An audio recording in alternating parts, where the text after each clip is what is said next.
जैसा कि आप देख रहे हैं, मेरे साथ श्री के पाठक, अपर मुख्य सचिव शिक्षा विभाग मौजूद हैं और मेरे दूसरी ओर निदेशक प्राथमिक शिक्षा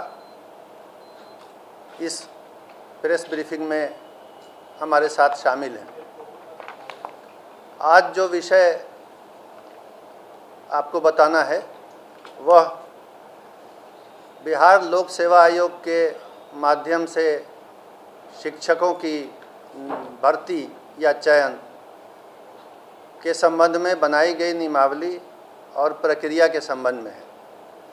और उसमें मूल बिंदु जो मुझे आपको स्पष्ट करना है वह मूल बिंदु यह है कि बिहार सरकार ने नियमावली में संशोधन किया है और किसी भी उम्मीदवार को जो शिक्षक के रूप में बिहार लोक सेवा आयोग से चयनित होना चाहता है, उस उम्मीदवार के बिहार राज्य का अस्थायी निवासी होने की शर्त को हटाया गया है।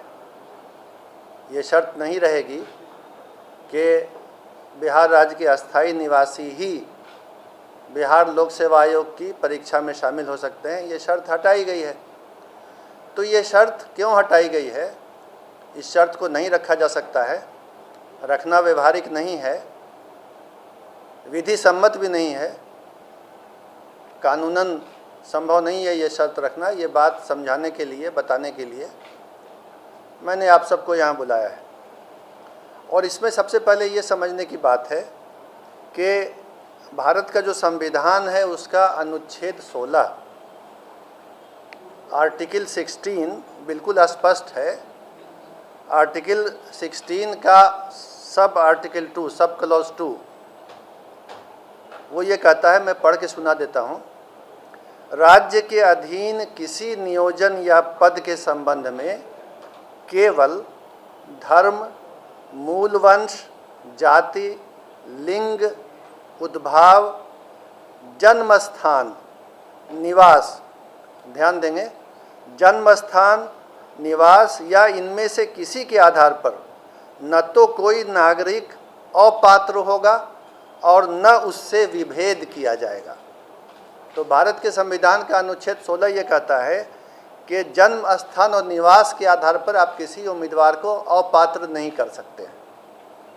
ये नहीं कह सकते हैं कि किसी राज्य से बाहर अगर किसी का जन्म स्थान या निवास है तो वो इस चयन प्रक्रिया में पात्र होने के लिए अपात्र है, अयोग्य है। ये नहीं किया जा सकता है। अगर ऐसी कोई प्रक्रिया चलेगी तो वो गैर कानूनी भी होगी और असंवैधानिक भी होगी। इसलिए ये संविधान के अंतर्गत कानूनी बाध्यता है कि निवास के आधार पर किसी को अयोग्य न किया जाए। पूरे देश के लोग इस परीक्षा में शामिल होने के लिए पात्र हों। चयन तो मेरिट के आधार पर होना है। अब ये हम देखेंगे कि इसके पहले क्या होता रहा है। बिहार लोक सेवा आयोग के स्तर पर पहले भी 3 बार परीक्षाएं ली गई हैं शिक्षक की नियुक्ति के लिए। वर्ष 1994 में, फिर वर्ष 1999 में और वर्ष 2000 में बिहार लोक सेवा आयोग ने इसी पद के लिए, शिक्षक के लिए परीक्षा ली थी। और तब भी यही नियम था उस परीक्षाओं में भी कि देश के किसी भी भाग का नागरिक परीक्षा में भाग ले सकता है और चयनित हो सकता है। और इसके आलोक में ही पहले चयन हुआ है। ये जो नियमावली थी जिसके आधार पर 1994, 1999 और सन 2000 में परीक्षाएं हुई, ये नियमावली उसके पूर्व 1991 में ही बनी थी। उसमें स्थानीय निवासी का प्रावधान नहीं था। और इस कारण से इस बार भी जो बिहार लोक सेवा आयोग से परीक्षा होगी उसमें बिहार के निवासी होने का प्रावधान नहीं रखा जा सकता है। इसके बाद जो वर्ष 2012 की नियमावली बनी थी उसमें भी जब चयन हुआ, हालांकि उसमें स्थानीय निवासी होने का प्रावधान नहीं था, लेकिन उसके बाद भी चयन हुआ तो 1,68,000 रिक्ति के विरुद्ध जो नियुक्ति हुई तो राज्य के बाहर के मात्र 3,413 अभ्यर्थी चयनित हुए। यानी 1,68,000 में सिर्फ 3,000 से कुछ अधिक राज्य से बाहर के थे और बाकी सभी जो थे वो राज्य के अंदर के थे। तो इससे ये पता चला कि अगर ये नियम रखा भी जाता है कि राज्य से बाहर के अभ्यर्थी पात्र होंगे, तो उनकी किसी भी संख्या में, अधिक संख्या में, या जिसको अंग्रेजी में सिग्निफिकेंट नंबर कहते हैं, किसी विशेष संख्या में चयनित होने की संभावना बहुत कम है। ये बात भी शिक्षा विभाग ने पता कर ली है। अन्य राज्यों में, पड़ोसी राज्य सहित, उत्तर प्रदेश सहित किसी भी राज्य में अभी तक ऐसे किसी नियम की जानकारी नहीं मिली है जिसमें उसी राज्य के व्यक्ति पात्र हों, दूसरे राज्य के पात्र नहीं हों। ऐसी बात नहीं है।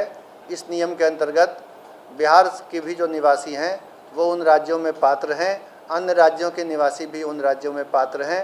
अन्य राज्यों में भी यही स्थिति है कि स्थानीय राज्य का निवासी होने की शर्त नहीं है। इसके अलावा ये बात भी विचारणीय है कि 50% रिक्तियाँ आरक्षित रहती हैं। आरक्षण का नियम स्पष्ट है। जो आरक्षण का अधिनियम बिहार में है, सभी सेवाओं में लागू है कि आरक्षण का लाभ, आरक्षण के आधार पर चयनित होने का लाभ केवल और केवल राज्य के अंदर के निवासी को ही मिलता है। ये आरक्षण का नियम है, ये शिक्षक नियमावली में नहीं है, ध्यान देंगे। तो ऐसे भी चूँकि आरक्षण में ये नियम है और इस बार भी लागू होगा कि बिहार राज्य के अंदर के जो लोग हैं उन्हीं को आरक्षण का लाभ मिलेगा, तो 50% रिक्तियों पर तो आरक्षण के कारण बिहार के ही लोग चयनित होंगे। और बाकी पर जैसा मैंने बताया, पिछली बार का भी अनुभव है कि बहुत ही नाम मात्र को ही बाहर के लोग चयनित होते हैं। स्थानीय निवासियों को कोई उससे विशेष घाटा या नुकसान नहीं होता है। और अंत में ये बात समझने की है कि जिस तरह हम लोगों ने ओपन किया है कि देश का कोई भी नागरिक यहाँ अप्लाई कर सकता है, यही दूसरे राज्यों में भी है। तो अगर विभिन्न राज्य इस तरह के नियम बनाने लगेंगे, हालांकि वो विधि सम्मत नहीं होगा, लेकिन अगर बनाने लगेंगे कि उसी राज्य के लोग अप्लाई करें, तो जाहिर है बिहार के भी जो युवक हैं, युवतियां हैं, जो अभ्यर्थी हैं, जो दूसरे राज्यों में नौकरी के लिए अप्लाई कर रहे हैं, चयनित हो रहे हैं, काम कर रहे हैं, उनके भी अवसर समाप्त हो जाएंगे। तो इसमें तो बिहार का भी घाटा है। अगर देखा देखी सभी राज्यों ने ये करना शुरू किया तो अवसर कम हो जाएंगे बिहार के अभ्यर्थियों के लिए भी। तो कुल मिला के ये किसी के हित में भी नहीं होगा।